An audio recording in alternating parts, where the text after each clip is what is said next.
Почитувани гледачи, добро вечер. Вечерва во нашата редовна, постојана емисија во потрага по вистинскиот збор. Гостин ни е Андрија Дојчиновски, прозаист, драмски автор и поет.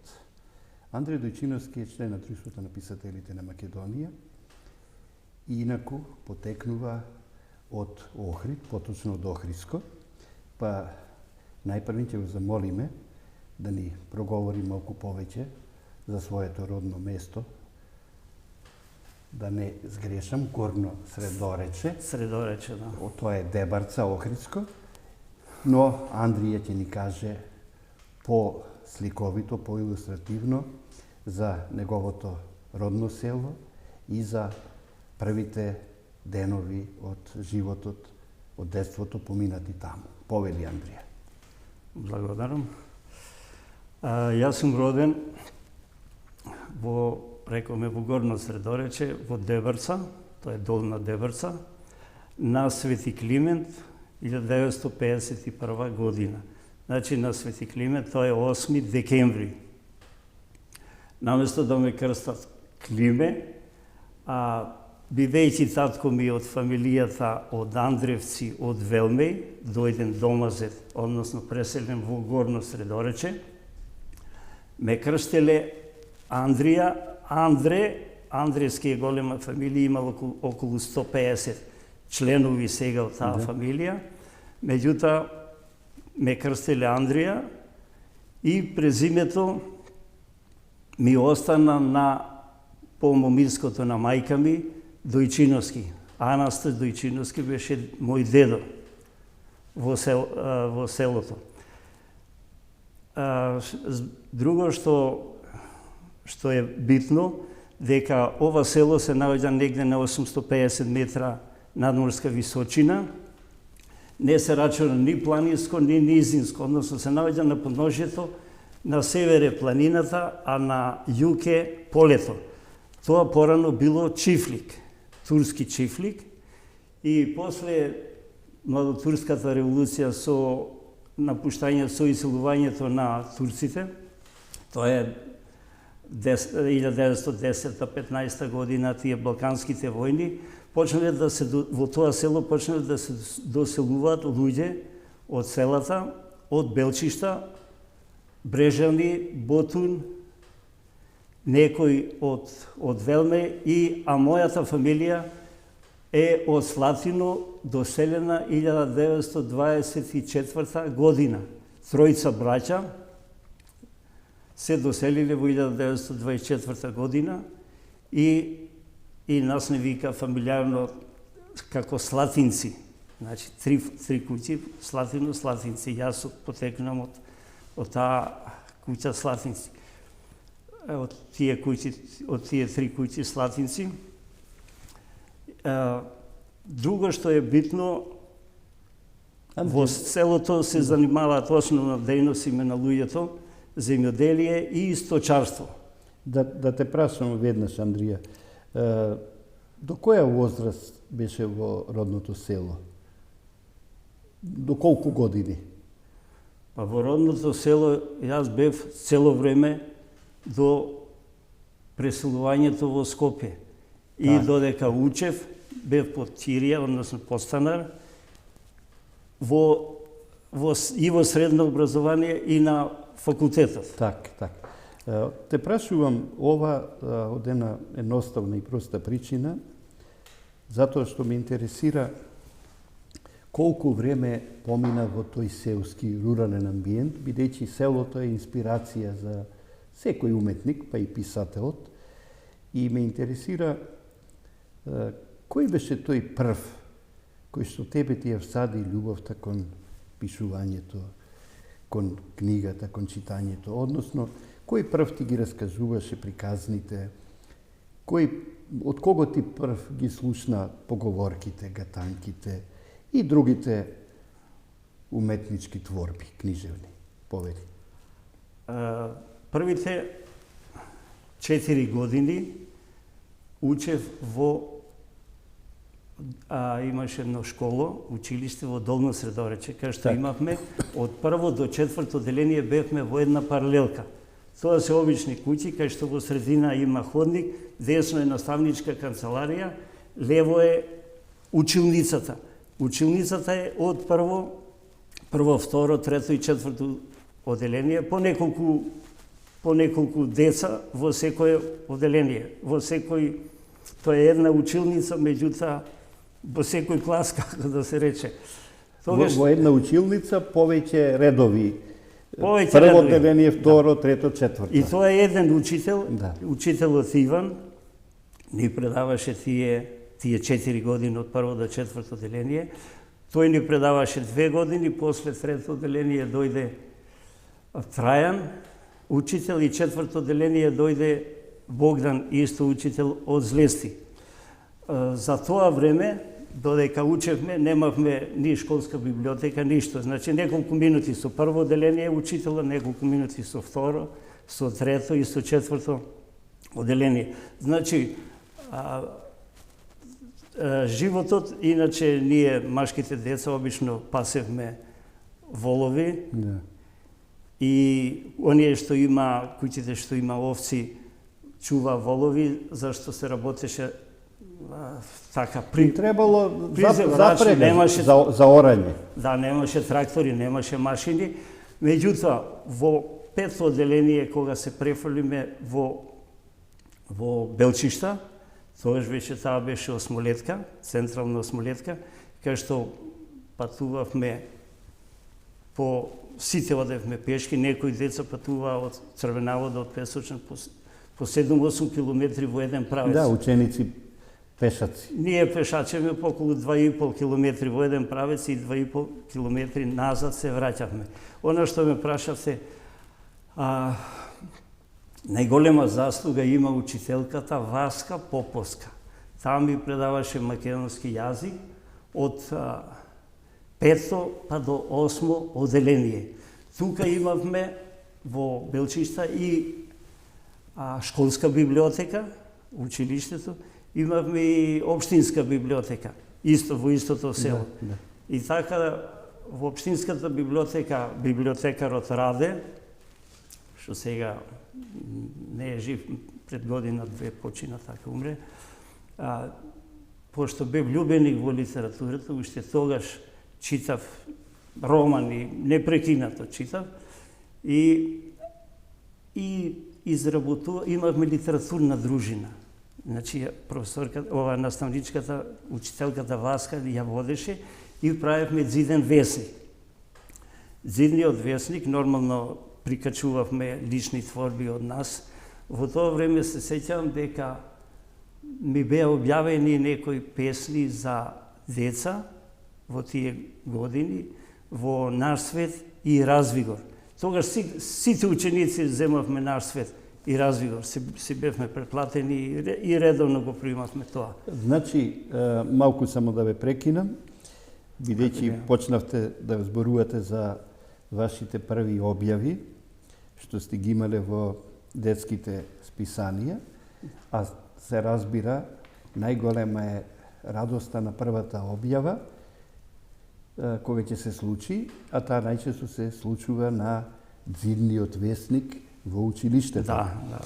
И уште нешто поврзано со училиштето, ми се допадна тоа што се уште ги помните сите ваши учители, наставници, па и библиотекари, бидејќи сите тие имаат голема улога и голема заслуга дали едно дете ќе ја засака или не литературата и дали ќе му се всаде, дали ќе му се роди љубовта кон книгата, подоцна се разбира и кон читањето и кон пишувањето. Многу беше сликовит беше тој ваш опис на сите деца во една училница.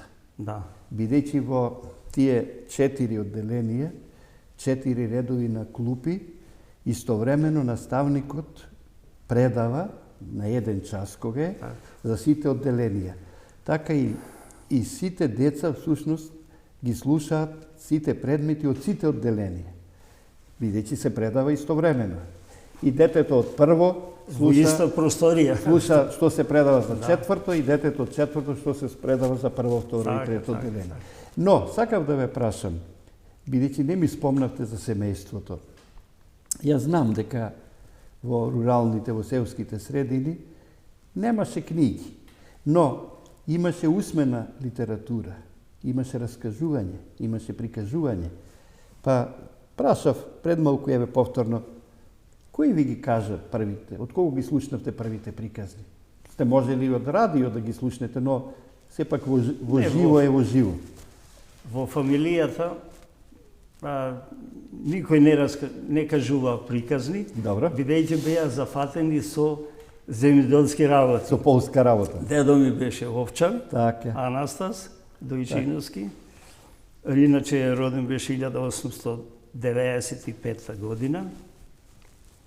А татко ми исто земјоделие, мајка ми исто по нивите растрчани ова. Ние одевме по земјоделски работи или чувавме говеда, волови, таму при орањето.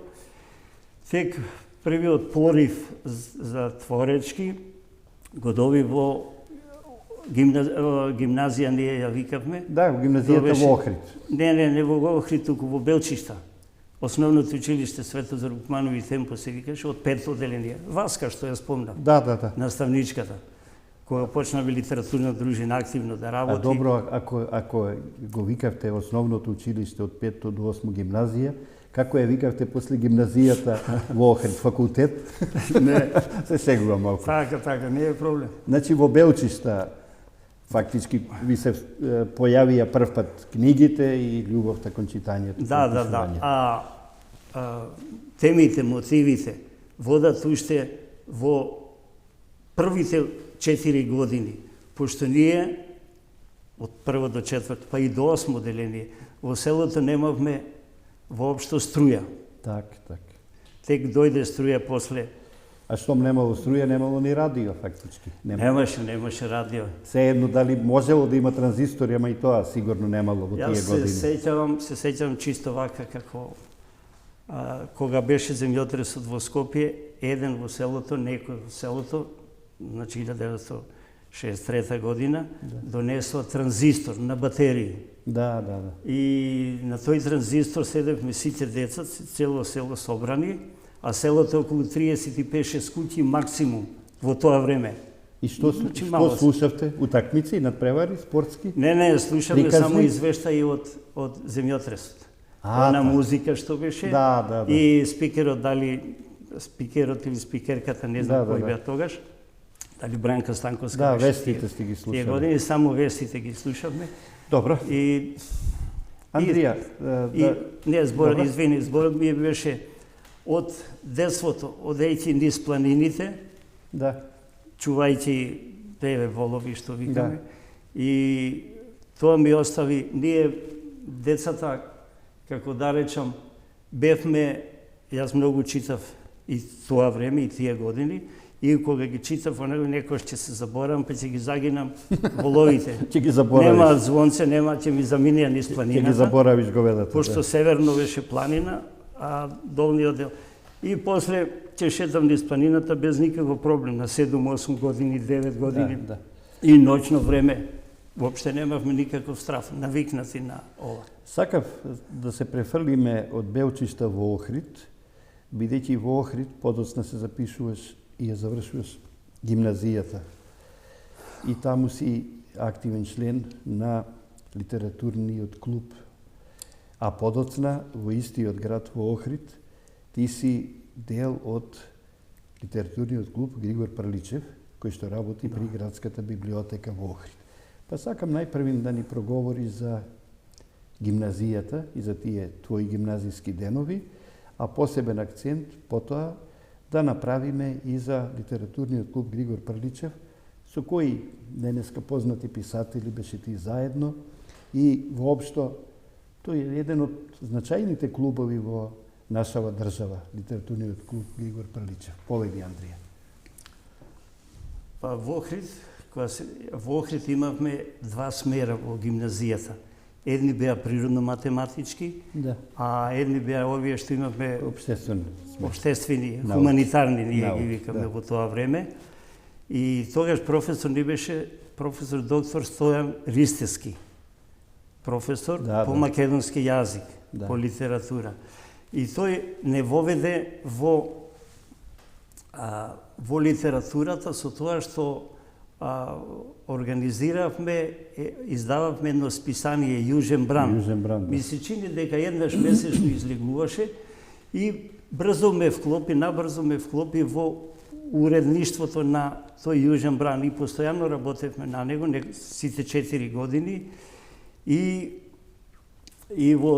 за сето тоа време имавме литературни настапи, меѓутоа истовремено во гимназијата членувавме и во Глигор Пеличев, во клубот. Таму со мене беше Смиле Брсјак, Смиле Наумски Брсјак, Тоде Илиевски.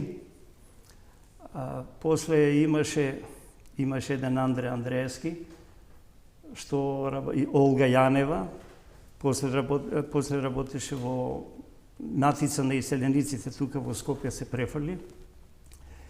И скоро работиме постојано во уредувачкиот, во тоа списание. Ја веќе тогаш имам напишан еден роман Кошмар, тие години. После го крстиме Горчлива судбина во ракопис, значи беше во ракопис сосема, пишува на рака, со пенкало. И објавував и од некои делови од тој роман, меѓутоа, после некое време, после неколку години, кога го разгледував романот, онај тинејџерски, пубертетски, како се вика, ми изгледаше дека тогаш сум се концентрирал на прозата, меѓутоа на многу страшни настани. И тие страшни настани не ми се совпаднаа со ова, изедов го изгорев ракописот во печка на дрва таму, во селото. Истовремено почнав да го пишувам ова книга. Да. Белото мече. Ќе се вратиме на книгите. Добро, не е проблем. Сакав само да ве вратам малку во тие денови во Охрид, кога, како што и самите кажавте, сте пишувале со рака, на рака, да, немаше машини за пишување, немаше компјутери и можеби тие творби, тие книги напишани рачно се највистинските, најубавите и би рекол најтрајните, најнезаборавните. А тоа што сте ја изгореле таа книга, сте направиле брз и помалку непромислен потек, но младите луѓе дозволено им е често да грешат и тоа да го направат. Бидејќи сигурно сега ви е многу криво што го немате тој изворен оригинален текст. Да, проанализирам од ова возраст. Но, потоа, вие доаѓате во Скопје, се запишувате на филолошкиот факултет, бидејќи ја сакате литературата и завршувате, односно дипломирате на групата за југословенска книжевност со македонски јазик. Точно. Па ќе сакате ли малку да се подсетите на тоа време и да проговорите за кои беа ваши професори, кои ви оставија посебен впечаток, кои ве воведе, да речем, во тие сериозни води на македонската, европската, па и светската литература? Па во тоа време професори ми беа Блажи Конески. Так. Тоа беше 70-тите години, значи почетокот на 70-тите години. Харалампија Блажи Конески, историја на јазикот. Харалампија Полинаковиќ ни предаваше стара книжевност. Мислам Вера Стојчева Антич дека беше асистентка тогаш, па ми предаваше Гане Тодоровски, Так. ми предаваше Димче Левков, исто предаваше Крум Тошев по македонски јазик. Сте имале одлични професори. Ружа Панова. Голема привилегија е Овие имиња Ѓорѓи ги Сталев, Поповски, да. Ѓорѓи Поповски, Ѓорѓи Сталев и Димитар Митрев, Браво. теорија на литературата. Так. Јас се сеќам за Димитар Митрев кога држеше предавање во амфитеатарот. Студиравме во стариот филозофски факултет, во автокоманда, во амфитеатар, сега е Шумарски факултет, во главниот амфитеатар. Доаѓаа студенти, а тогаш живее во студентската населба Стив Наумов, тие студентски денови. Доаѓаа студенти од други факултети да го слушат, да бидат на предавањата. Димитар Митрев беше голем оратор и многу познат, се вели обично, и строг критичар. Едноставно, кога Димитар Митрев напише за тебе дека си писател или дека си добар писател, тоа си навистина ти. Да. Па сите професори беа... Или Блаже Конески, исто така. Блаже Конески беше големина од човек и од автор. Да. Блаже Конески, пошто историја на јазикот, ти предаваше често, ќе седнахме вака, не беше воопште воображен, беше многу приземен. Многу едноставен, многу пристапен. Едноставен човек и некој ќе ме прашаше, ти од Дебрца, од Охридско, како ви е јазикот? Дали се разликува со охридскиот градски јазик? Така. Овај староградски јазик. Да му вика се, па знам вика тоа. Зашто охридските, сега не е тоа никаква навреда, туку чисто забелешка. Блаже Конески ми зборуваше лично, вака разговаравме. Охриѓаните вика држат една дистанца и јазична, и менталитетот од него, вие што се доселувате од Дебрца, од другите села. И затоа јазикот им е малку поразличен. А вашиот јазик, рече, според Крстин Бисилков, според за македонските работи, книгава, е многу поблиско до литературниот јазик, до овие него охридското нарече, што вртат малку на подругија. Јас се сеќавам дека Блаже Конески, а и други професори и други писатели, други научници кои што го проучува македонскиот јазик, има обичај да прашаат: ти од каде си? Од кај си родом? И кога ќе кажеш дека си од Охридско или Крушевско или Хисарско или Ресенско или било од кој друг крај, следното нивно прашање беше: како велевте вие за тоа и тоа? И често знаеа и да запишат. Еден од тие што го правеше тоа беше Блаже Конески. Тој многу се интересираше за зборовите, се интересираше за поливалентноста на зборовите и нивните значења. Убаво што ова го подсетивме, го кажавме. И сега кога дојдовте веќе овде во Скопје, дали се вклучивте во литературниот клуб Мугри или во клубот у Кочо Рацин, бидејќи тогаш имаше повеќе клубови во Скопје, или индивидуално работевте на литературата и, така да речем, самостојно се афирмиравте? Како течеше тој? Не, во Скопје уште првата година, во Дом на градежните работници. Постоеше клуб. Јас бев редовен посетител и тогаш имаше еден, во Ѓорче Петров живеете, Новаче го викам. Тој имаше и една идеја, значи тие години, да поетски театар. Правевме поетски театар на бината во Домот на градежниците. Мислам во подрумчето долу кај што е ова сега. И исто така го користевме салонот 1919, често гостува поети, малку повозрасни од мене. Тука беше, во тоа време беше и Крсте Чачански. Од Струга. Од Дрслајца Струга. Кемал Комина, исто беше од Ресен. После овие исто така соработуваме во студиски центар со Свето Стефановски, Мире Арсениевски, Тоци Груевски, Драге Сталевски, после работеше во радио, во радио Скопје. Насте Стојковски беше директор, што тој не ангажираше, не се обидеше. Сите ги обединуваше. Ние во студентски центар и соработува во студентски центар, испраќав прилози, разни написи, студентски збор. и во Млад борец, Да. во студентски збор, Да. да. И Млад борец. И тогаш постојано, исто во автокоманда кај што живеев, имаше една разгласна станица. Во таа разгласна станица водител беше хумористот Ранко Рангелов. Тука и тој живееше, Да, во Стив Наумов.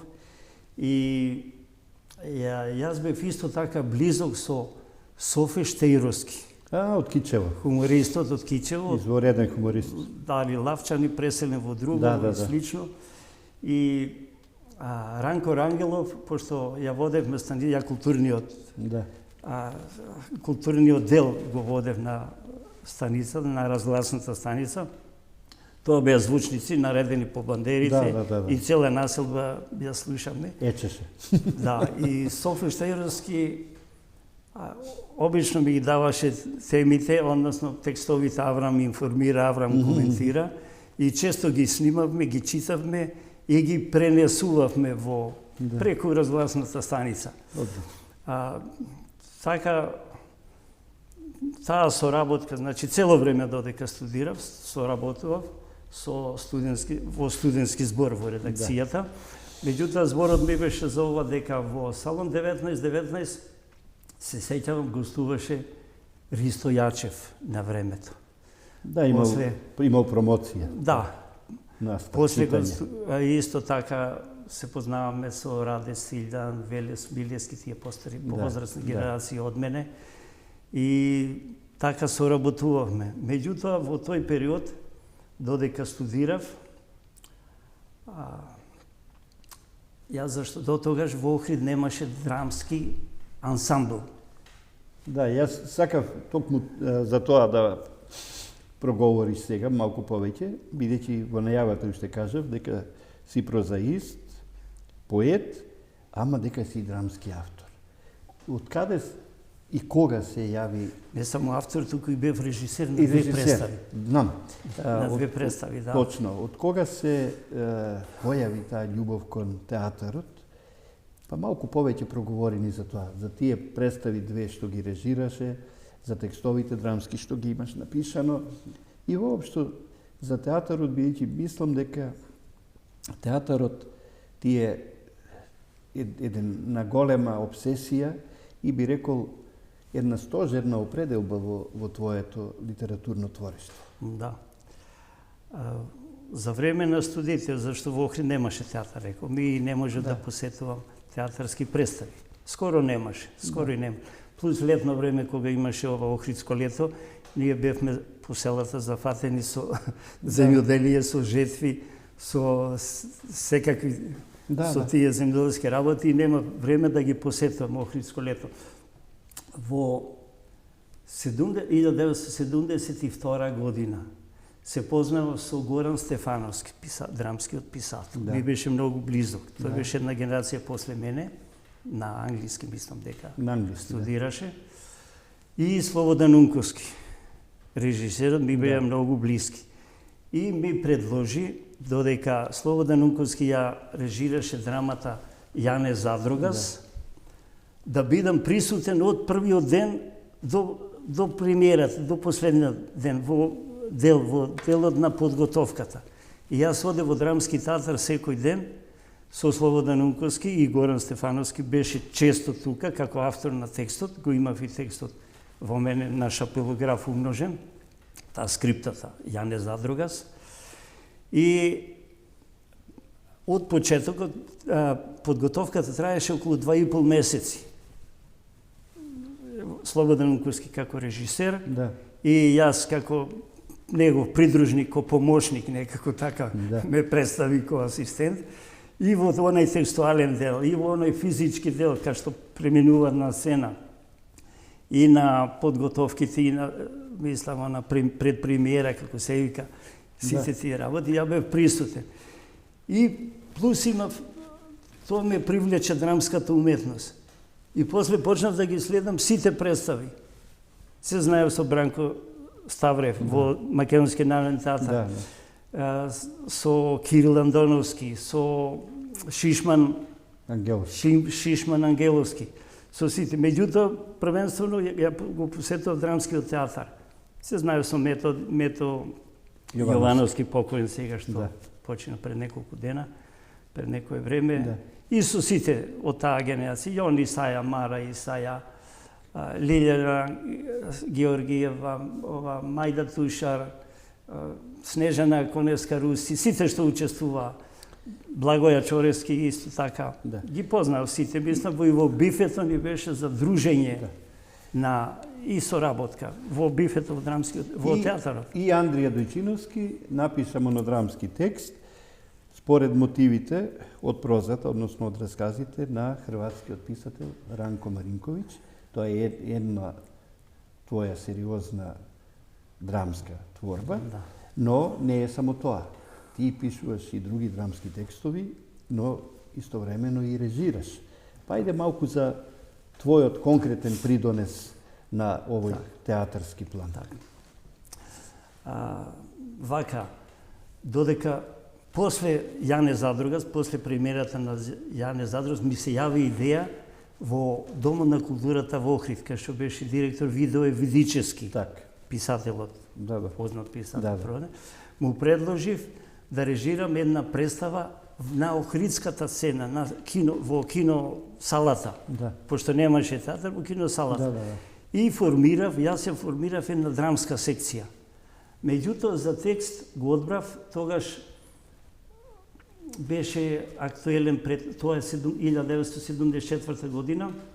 Пред тоа беше многу популарен текстот Свадба на Васил Илјовски во исто во драмскиот театар. Не знам кој беше режисер, не се сеќам, меѓутоа во главна улога беше Благоја Чоревски. И една весела представа, нешто како комедија, музичка и слично. И истата представа ми дојде идеја, малку поинаку да ја режирам во Охридскиот. Се состанав со Владо Илјовски, со писателот. Васил Илјовски. Со Васил Илјовски, се извинувам. Во Македонската академија на науките и уметности, таа беше кај што е сега италијанската амбасада. Она позади графички завод Гоце Шкаперда. Спроти Јосип Броз, спроти гимназијата. Дом Млад Борец. Да. И седавме често со Васил Илјовски и ја анализиравме скриптата, во скрипти беа, тогаш не беа објавени. Свадба, како да се изведе, што да се изведи, негови сугестии и слично. И јас тие неколку месеци од Скопје замина во Охрид. Се пресели во Охрид, мислам, додека ја подготвила представата. И се кажи ни за тие драмски текстови, зашто сакам и за книгите да проговориме.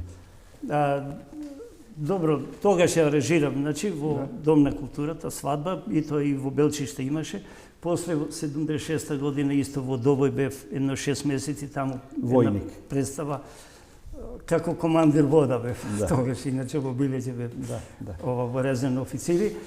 Сега, кога почна распаѓањето на Југославија, тогаш на Југославија, 1990-1991 година, најдов повторно на делото Раце, расказите Раце, не знам во чиј превод, од Ранко Маринковиќ.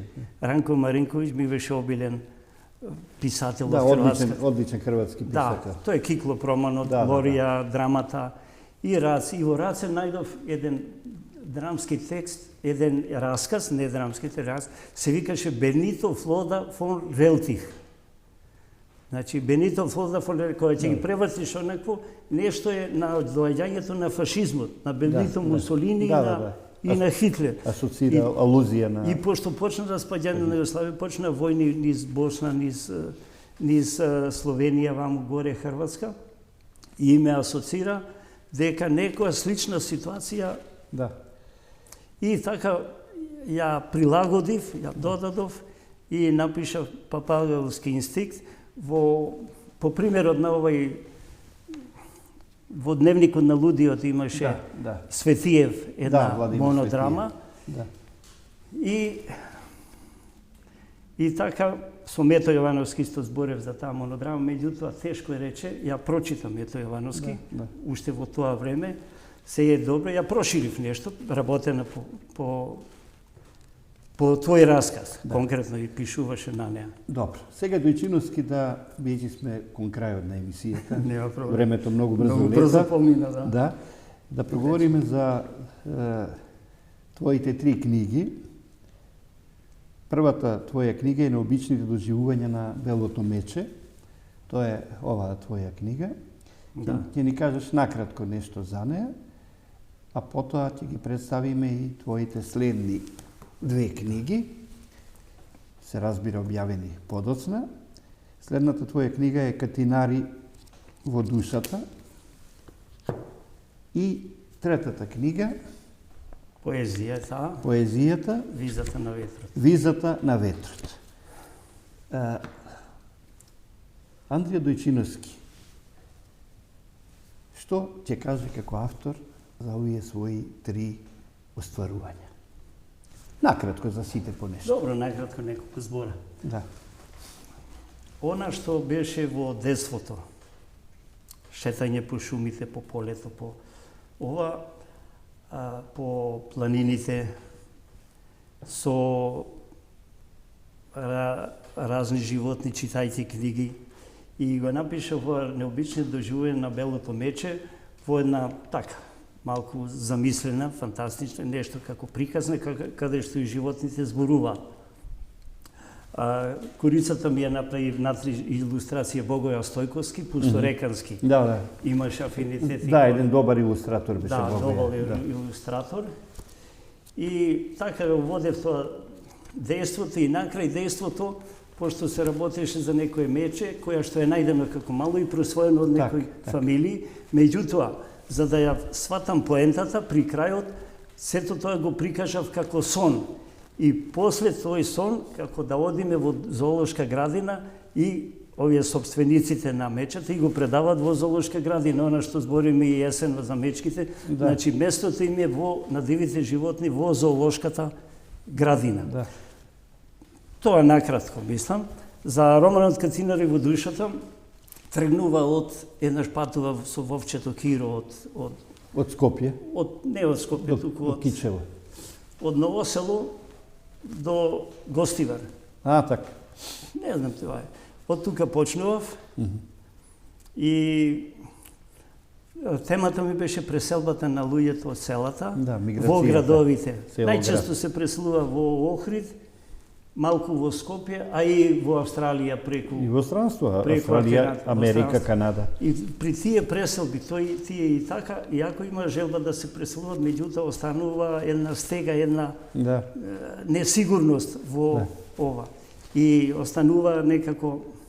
И по 2 прозни книги доаѓа поезијата, поетската. Визата на ветрот е во суштина символика за учењето на Кирил и Метод, односно на Климент Охридски, Климент и Наум Охридски, има и тука и песна поврзана со тоа, каде што тие и Кирил и Метод знаеме потекнуваат од Солун, и меѓутоа учењето преминува, не му треба виза на учењето за да ги премине словенскиве земји, до Моравија, до сите тие. Андрија Дојчиновски, што пишуваш сега, на што работиш, што очекуваш наскоро да се објави, да се публикува? Што е тоа што те обзема во овие твои сегашни пензионерски денови? Со кои творби, со кои теми си преокупиран? Јас сакам да опишам она што е наше, тука македонско, она што е доживеано, секојдневно и сосема реално. И секако да има поента. Мене често ми се наметнува дека не можеме ние да се оттргнеме од традицијата така нагло. Значи, како што има некои организации, па директно преминување, не знам што, во некои капиталистички, некои амерички манири, меѓутоа мораме да созадеме равнотежа меѓу традицијата и меѓу нашето, она што е изворно, исконско изворно. Па ќе видиме како ќе биде, почнави некој Добро. други дела, меѓутоа не се дозавршени. Добро. Да не збориме. Добро, сега вече сме на самиот крај од емисијата. Ние имаме еден обичај, секој гостин да на оваа така наречена отворена книга да ни остави автограф. Имавме 3 бои. Добро е што црниот фломастер се допиша, да има помалку црнила. Така. Па сега нека има повеќе сино и црвено. Изберете една од овие бои. Тегето, сакам Да, тегет. да. Значи со сината боја. Овдека напишете го вашето име и презиме.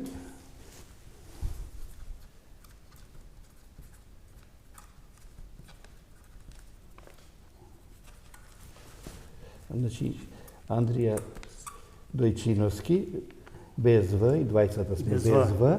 Датумот денешен, 6, може со римско 12. Може, како сакате. 12 година. И овдека, во овој дел, една ваша мисла, една ваша порака, еден ваш збор, нешто што сметате дека е битно, бидејќи овие свитоци ќе бидат изложени како една изложба. Па, напишете тука нешто. Нашата емисија се вика Во потрага по вистинскиот збор. Што е за вас вистината? И воопшто, што е животот, што е творештвото. Слободно напишете нешто што мислите дека е битно.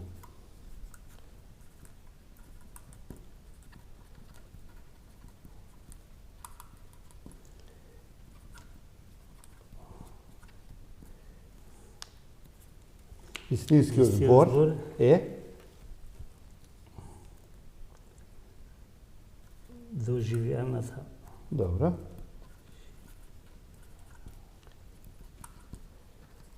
Вистинскиот збор е доживеаната.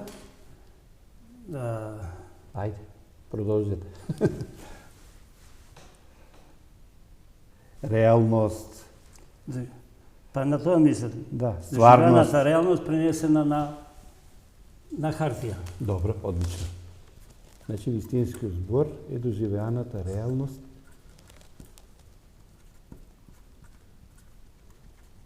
пренесена на хартија. Како во овој случај со син фломастер на бел лист. Ви благодарам. Подпис треба не? Да, веќе сте Не, тука скратно, нема подпишани. потреба. Можете слободно, не е никаков проблем. Овој подпис нема да го злоупотребиме, зашто не е за во банка за вадење пари. Ќе остане како траен спомен. Не. Сакам со рака да ви честитам на Благодарам. вашиот сегашен труд и ангажман и да се гледаме за вакви убави, творечки и креативни поводи. Нема грешка. Благодарам многу.